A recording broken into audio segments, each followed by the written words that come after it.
আসসালামু আলাইকুম বন্ধুরা, আজকে একটা কথা বলবো। এই কথা শুনলে হয়তো আপনার বুকটাও কেঁপে উঠতে পারে।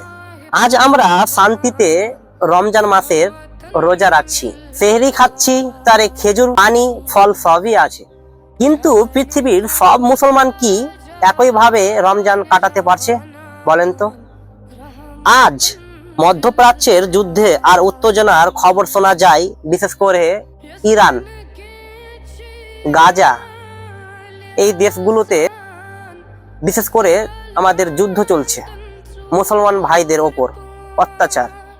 বড় বড় শক্তিধর দেশগুলি যেমন আমেরিকা, ইসরায়েল, এসব দেশগুলি নিয়ে যে উত্তেজনা চলছে, তার ভয় সাধারণ মানুষকে মনে ছড়িয়ে দেয়। যুদ্ধের খবর মানে শুধু রাজনীতি না, এর মানে হলো মানুষের আতঙ্ক।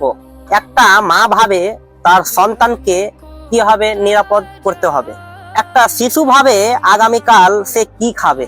বন্ধুরা, এর থেকে কষ্টের দৃশ্য দেখা যায় গাজাতে।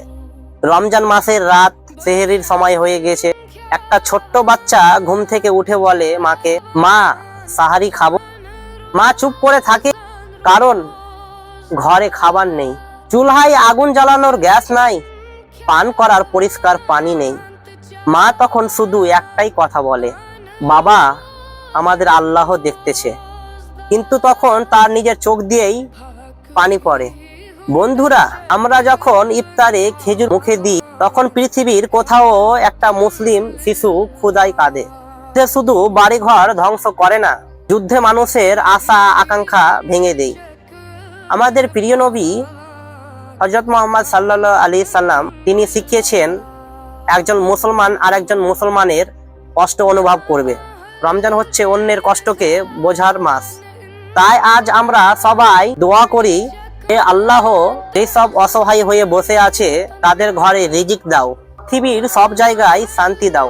বন্ধুরা, আজকে যখন ইফতার করবেন তখন একটা ছোট্ট দোয়া করবেন, হে আল্লাহ, পৃথিবীর সব মুসলমানদেরকে হেফাজত করুন। সকলেই বলুন আমিন। বন্ধুরা, এই ভিডিওটাকে বেশি বেশি করে শেয়ার করে দাও, আর লাইক করে একটু সুন্দর কমেন্ট করে আমার পাশে থাকেন। দেখা হচ্ছে নতুন একটি ভিডিওতে। ধন্যবাদ।